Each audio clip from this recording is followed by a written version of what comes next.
தேர்தல்னு வந்துட்டா வருவாங்க, கையெடுத்து கும்பிடுவாங்க, உங்களை மாதிரியே சிசர் கத்திரிக்கோளை வாங்கி கத்திரிக்கிற மாதிரி நிற்பாங்க, போட்டோவுக்கு போஸ்ட் கொடுப்பாங்க. என்றாவது ஒரு நாள் நீங்களும் நானும் கட்டக்கூடிய வரி பணத்தின் மூலமாக வசூல் பண்ணி அதை பேங்க் மூலமாக லோன் கொடுத்து அந்த பெருமுதலாளிகள் நஷ்டமாயிட்டாங்க. ஆகவே அந்த கொடுத்த கடனை தள்ளுபடி பண்ணுறோன்னு பண்ணுறாங்க. ஏன் அது மாதிரி கடனை இங்கே இருக்க வண்ணாருக்கோ, இங்கே இருக்க நாவிதருக்கோ, இங்கே இருக்க குறவருக்கோ, இங்கே இருக்கக்கூடிய குயவருக்கோ தொழில் செய்வதற்கு ஏன் கொடுக்கக்கூடாத வட்டியில்லா கடன்? அந்த சங்க கூட்டங்கள் நடக்கும்போது அங்கேயெல்லாம் போய் கொடுங்க. இப்படி ஒரு தம்பி வந்தார், இப்படி வந்து நம்ம சமுதாயத்துக்கு சீட்டு கொடுக்குறோம்னு சொன்னார். நல்லா இருக்கீங்களா ஐயா? நீங்கள் பாரம்பரியமாக அந்த தொழிலில் இருக்கவங்க, இதுவரைக்கும் நீங்கள் பார்த்த எம்எல்ஏ, நீங்கள் பார்த்த அமைச்சர், நீங்கள் பார்த்த எம்பி, யாராவது ஒருத்தவங்க உங்கள் சமுதாயத்தில் இருக்கக்கூடிய மருத்துவர் சமுதாயத்தில் இருந்து பார்த்துருக்கீங்களா? இப்போ நான் சாதியை சொல்லியே கேட்குறேன், தப்பாக நினைக்காதீங்க. இந்த ஊரில் மறவர் சமுதாயம் தேர்தலில் நிற்கிறாங்க, நாடார் சமுதாயம் தேர்தலில் நிற்கிறாங்க, பிள்ளைமார் சமுதாயம் தேர்தல் நிற்கிறாங்க, தேவேந்திர குலத்தோர் தேர்தல் நிற்கிறாங்க, பலர் சமுதாயம் சொல்லக்கூடியவங்க தேர்தல் நிற்கிறாங்க. எல்லாருக்கும் ஒரு அரசியல் அங்கீகாரம் இருக்குது. எல்லா ஜாதிக்கும் எங்காவது ஒரு இடத்துல ஒரு குயவர், மண்பானை செய்யக்கூடிய குயவருக்கு ஒரு தேர்தலில் நிற்கிற வாய்ப்பு கிடைச்சிருக்கா? ஜெயிக்கிறாங்க, ஜெயிக்கல, எம்எல்ஏ ஆகிறாங்க, ஆகலை, அமைச்சர் ஆகிறாங்க, ஆகலை, அதெல்லாம் விட்டுருங்க. என்னைக்காவது ஒரு தடவை இவர்கள் எப்பயாவது எம்எல்ஏ ஆயிருக்காங்களா? எம்எல்ஏ தேர்தலில் போட்டியாச்சிட்டு இருக்காங்களா? வாய்ப்பே இல்லை, இருந்ததே இல்லை. அதே மாதிரி குயவர் சமுதாயம் மாதிரியே வண்ணார் சமுதாயம், வண்ணார் துணி தைக்கிறாங்களா, வண்ணார் சமுதாயம், அவங்க என்னைக்கா தேர்தலில் போட்டியிட பார்த்துருக்கீங்களா? குறவர் சமுதாயம்னு ஒருத்தவங்க இருக்காங்களா, குறவர், அவங்க என்னைக்கா தேர்தலில் போட்டியிட பார்த்துருக்கீங்களா? ஐயா ஜெயிக்கிறாங்க, ஜெயிக்கல, அதெல்லாம் விட்டுருங்க. நான் சொல்றது ஒரு எம்எல்ஏ தேர்தலில் இந்த சமூகங்கள் போட்டியிட வாய்ப்பு கிடைச்சிருக்கா? இங்க இருக்க திமுகவோ அதிமுகவோ இங்க நீங்க எடுத்து பார்த்தீங்கன்னா திராவிட கட்சிகள் வளர்ந்தது, பெரியாரிய கொள்கைகள் வளர்ந்தது, திராவிட சித்தாந்தம் வளர்ந்தது. சலூன் கடையிலையும் டீ கடையிலுமா இல்லையா? இல்லையா? உங்களுக்கு தெரியும், உண்மைதானே இது? சலூன் கடைகள்ல எல்லா சலூன் கடையில போய் பாருங்க, இப்ப எல்லாம் இல்ல, முதல்ல பெரியார் படம் தொங்கும், திமுக தலைவர்கள் அண்ணா படம் தொங்கும், கலைஞர் கருணாநிதி படம் தொங்கும், உண்டா இல்லையா? ஆனா அந்த டீ கடையிலையும் அந்த சலூன் கடையிலையும் வேலை பார்த்தா இந்த அடிப்படையில் இருக்கக்கூடிய சமூகங்களுக்கு ஏதாவது தேர்தல் வாய்ப்பு கிடைச்சிருக்கா? எங்கேயுமே வாய்ப்பு கிடைச்சிருக்கா? இங்க பாருங்க, தேர்தல்னு வந்துட்டா வருவாங்க, கையெடுத்து கும்பிடுவாங்க, உங்களை மாதிரியே சிசர் கத்திரிக்கோளை வாங்கி கத்திரிக்கிற மாதிரி நிற்பாங்க, போட்டோவுக்கு போஸ்ட் கொடுப்பாங்க. என்றாவது ஒரு நாள் உங்களுடைய என்னைக்காவது ஒரு நாள் உங்களுடைய மருத்துவர் சமுதாயத்துக்கு தேர்தலில் ஒரு போட்டியிட ஒரு எம்எல்ஏ வாய்ப்பு. ஐயா ரெட்டலையில் ஒருத்தன் போட்டியிடியா, மருத்துவர் சமுதாயம், அரும்படையர்கள் சமுதாயம், நீ ஜெயிக்கிறியோ தோக்குறியா அதெல்லாம் அடுத்தியா, நீ போட்டியிடியான்னு சொல்லி ஒரு வாய்ப்பு கொடுத்தாங்களா? எம்ஜிஆரோ ஜெயலலிதாவோ கருணாநிதியோ வேற யாராவது ஒரு வாய்ப்பு கொடுத்தாங்களான்னு இல்லை. ஆனா நாம் தமிழர் கட்சி 2016 இருந்து 2 வண்ணார் எம்எல்ஏ எலெக்ஷன்ல போட்டியிட வாய்ப்பு, 2 நாவிதர் மருத்துவர் சமுதாயத்தை சேர்ந்த 2 பேர் தேர்தலில் போட்டியிட வாய்ப்பு, குயவர் சமுதாயம் மண்பானை செய்யக்கூடியவங்க, சாமி சிலை செய்யக்கூடிய குயவர் மண்ணிலே செய்வாங்களா, அந்த குயவர் சமுதாயத்துக்கு 2 பேருக்கு. இப்படி அடிப்படையில் இங்க கஷ்டப்படக்கூடிய நபர்களுடைய குரலும் சட்டசபையில் ஒழிக்கணும்.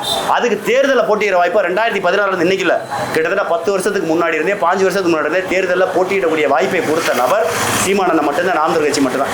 இந்த வருஷமும் இப்படி ஒரு வாய்ப்பை கொடுத்துருக்காங்க. நாவிதர் சமுதாயத்தினுடைய ஒரு கஷ்ட நஷ்டம் இருக்குங்க. அப்போ உங்களுக்கு ஒரு கஷ்ட நஷ்டம் இருக்கும். இந்த ரோட்டோரத்தில் கடை வச்சிருக்கேன், எனக்கு ஒரு ஏசி இருந்தால் இன்னைக்கு எல்லா பைக்குமே பியூட்டி பார்லர் வந்துருச்சு. உங்களுடைய தொழில் நலிவடைஞ்சிருச்சு. உண்மையை சொல்லணும்னா இன்னைக்கு ஏசி கடைக்கு போனா 150 ரூபா, 200 ரூபா, 300 ரூபா, 400 ரூபாய்க்கு வரைக்கும் விலை முடிவெட்டுறதுக்கு செய்ய முடியாது. ஆனா இங்க வந்தா எப்படி 50 ரூபா 100 ரூபாய் கொடுக்கறதுக்கே இன்னைக்கு சிரமம். காரணம் என்ன? பெரும் முதலாளிகள் இந்த தொழில இறங்கிட்டான். பெரிய பெரிய ஓனர் ஒரு காலத்துல முடிவெட்டுறது உங்க சமுதாயம் மட்டும்தான் செஞ்சு, இன்னைக்கு என்ன செய்யறான்? எல்லா பெரிய பெரிய பணக்காரன் உள்ள வந்துட்டான். பெரிய பெரிய பணக்காரன் இதை பெரிய கார்பரேட் தொழிலா மாத்திட்டான். கார்பரேட் தொழிலா மாத்தினா என்னாக? உங்களுடைய வாழ்வாதாரம் நசுக்கப்படும். அவனை மாதிரி நம்ம ஏசி போட முடியுமா? அவனை மாதிரி பெரிய பெரிய கண்ணாடிகள் வச்சு பெரிய பெரிய மாட மாளிகை மாதிரி கடையை வந்து டெக்கரேஷன் பண்ண முடியுமா? முடியாது. அப்ப உங்களுக்கு இந்த அரசாங்கம் உங்களுடைய பிரதிநிதிகள் ஒருத்தர் எம்எல்ஏ போகும்போது உங்களுக்கான ஒரு லோன் கிடைக்க வாய்ப்பு இருக்கு. உங்களுக்கு வட்டியில்லா கடன். நீங்க உங்க கல்லாப்பட்டியை திறந்து பாருங்க, உங்க கல்லாப்பட்டியை திறந்து பாருங்க, குறைஞ்சபட்சம் ஒரு 5 வட்டிக்கு வாங்கின புக்குனாச்சும் கிடக்கும். உண்டா இல்லையா? நான் சொல்ற உண்மையா இல்லையா? நீங்க கல்லாப்பட்டியை திறந்து பாருங்க, இந்த டெய்லி ஃபைனான்ஸ் கொடுக்குறாங்களா, வசூலுக்கு வருவாங்களா, 10,000 ரூபாய்க்கு 1500 ரூபா 2000 ரூபா எடுத்துக்கிட்டு கொடுப்பாங்க, டெய்லி 100 ரூபா வசூல் பண்ணுவாங்க. இப்படியா வந்து அந்த வசூல் பண்ணக்கூடிய டெய்லி வட்டிக்கு விடக்கூடிய நபர்களுடைய அந்த எழுதுற புத்தகம், டெய்லி வசூல் பண்ற வரவு செலவு வைக்கக்கூடிய புத்தகம் உங்களுடைய அந்த கல்லாப்பட்டியில் 2ல இருந்து 10 புத்தகம்னாச்சும் கிடக்கும். அப்போ உங்களுடைய வருமானம் பாதி வட்டிக்கு போயிருது, பாதி தான் உங்க குடும்பத்துக்கு வருது. அப்போ உங்க சமுதாயத்தில் ஒரு நபர் எம்எல்ஏவோ எம்பியோ அமைச்சரே ஆகி உங்களுடைய கஷ்டங்களை பூரா சட்டசபையில் பேசினா அங்க இருக்கக்கூடிய மற்ற நபர்களுக்கு தெரியும், ஓ நம்ம வெறுமனை போய் முடி மட்டும் வெட்டிட்டு வர்றோம், சேவி மட்டும் பண்ணிட்டு வர்றோம், தலைக்கு டை மட்டும் அடிச்சுட்டு வர்றோம், அவங்களுடைய கஷ்டம் என்னன்னு நம்மளுக்கு தெரியல, அவங்க சட்டசபையில் வந்து பேசுறதுனால இவ்வளவு கஷ்டம் தெரியுதுன்னு சொல்லி உங்களுக்கான நிதி ஒதுக்கப்படும். உங்களுக்கு வேற ஒண்ணு வேணாங்கய்யா, ஒரு 10 லட்சம் ரூபாய் வட்டியில கடன் கொடுத்தா உங்களுக்கு எப்படி இருக்கும்? ஒரு 25 லட்சம் ரூபா வட்டியில்லா கடன் கொடுத்தா எப்படி இருக்கும்? ஒரு 10 லட்சம் ரூபா வட்டியில்லா கடன் கொடுத்து அதை நீங்க சரியா கட்டும் பட்சத்தில் ஒரு 30% மானியம், அதாவது 10 லட்ச ரூபா கடை வாங்கிருக்கீங்க, தொடர்ச்சியா நல்லா கட்டுறீங்க, 3 லட்ச ரூபா உங்களுக்கு தள்ளுபடினா எவ்வளவு சந்தோஷப்படுவீங்க? ஐயா, இந்த சமுதாயம் யாராருக்கோ தள்ளுபடி கொடுக்குது, யாராருக்கோ வட்டியில்லா கடன் கொடுக்குது, 1000 கோடி 2000 கோடி 5000 கோடி 10000 கோடி 1 லட்சம் கோடி 2 லட்சம் கோடின்னு ரிலையன்ஸ் நிறுவனங்களுக்கு, அதானிக்கும் அம்பானிக்கும் டாட்டாவுக்கும் இப்படி பெரிய பெரிய பன்னாட்டு நிறுவனங்களுக்கு நீங்களும் நானும் கட்டக்கூடிய வரி பணத்தின் மூலமாக வசூல் பண்ணி அதை பேங்க் மூலமா லோன் கொடுத்து அந்த பெருமுதலாளிகள் நஷ்டமாயிட்டாங்க. ஆகவே அந்த கொடுத்த கடனை தள்ளுபடி பண்றோம்னு பண்றாங்க. ஏன் அது மாதிரி கடனை இங்க இருக்க வண்ணாருக்கோ, இங்க இருக்க நாவிதருக்கோ, இங்க இருக்க குறவருக்கோ, இங்க இருக்கக்கூடிய குயவருக்கோ தொழில் செய்வதற்கு ஏன் கொடுக்க கூடாது வட்டியில்லா கடன்?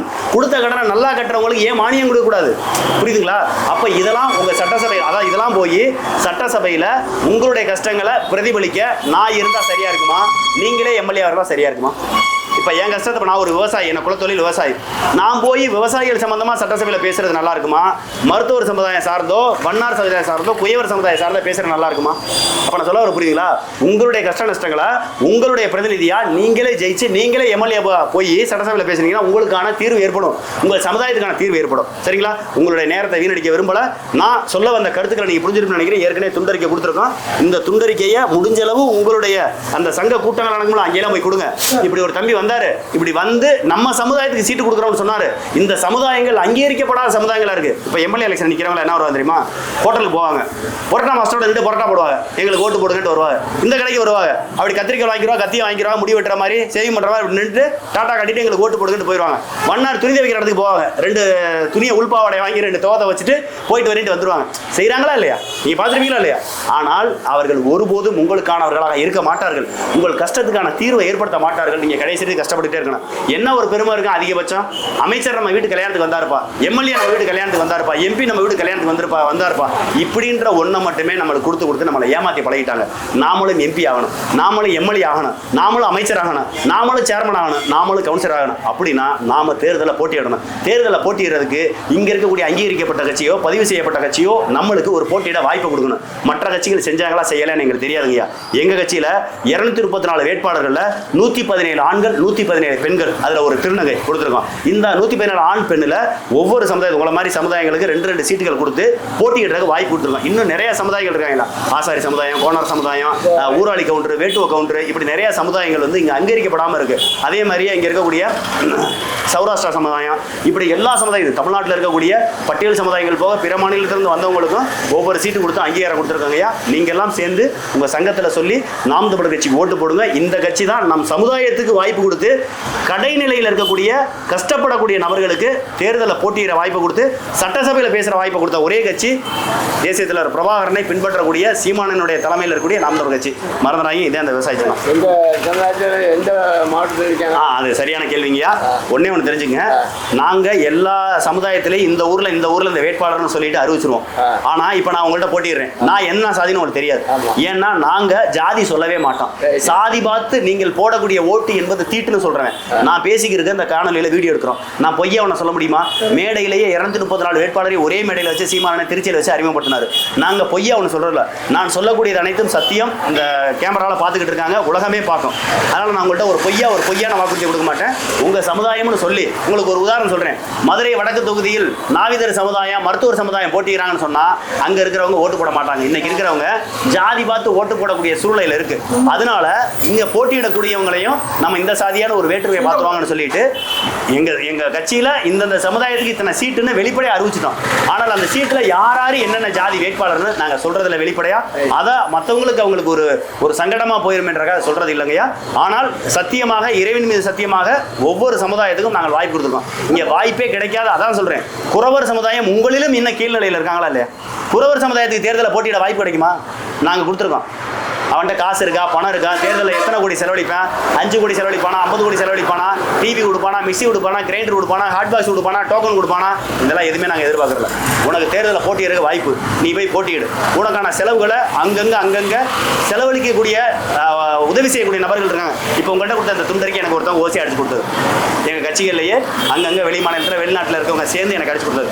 இது மாதிரி கட்சியில் இருக்கக்கூடிய பெரிய வசதியாக இருக்கக்கூடியவங்க, தேர்தலில் போட்டியிட முடியாதவங்க, வெளிநாட்டில் வேலை ஆகக்கூடியவங்க துண்டறிக்கை அடிக்க காசு, போஸ்ட் அடிக்க காசு, ஃப்ளெக்ஸ் அடிக்க காசுன்னு எல்லாத்துக்கும் உதவி செய்கிறாங்கய்யா. அந்த மாதிரி உதவிகளை வச்சு இருக்கக்கூடிய கடநிலையில் இருக்க சமுதாயமும் தேர்தல் வேலையை பார்க்குறாங்க, தேர்தலை போட்டிடுறாங்க. நீங்கள் உங்கள் சங்கத்தில் பேசி இது பண்ணுங்க. நாங்கள் மறைமுகமாக அந்த வீடியோலாம் கட் பண்ணதுக்கப்புறம் நான் மறைமுகமாக எந்தெந்த தொகுதியில் என்னென்ன சமுதாயம் நிற்கிறாங்கன்னு உங்களுக்கு சொல்கிறேன். நன்றிங்க, போயிட்டு வரவா? மகிழ்ச்சி. வணக்கம் ஐயா, வணக்கம், போயிட்டு வரேன்.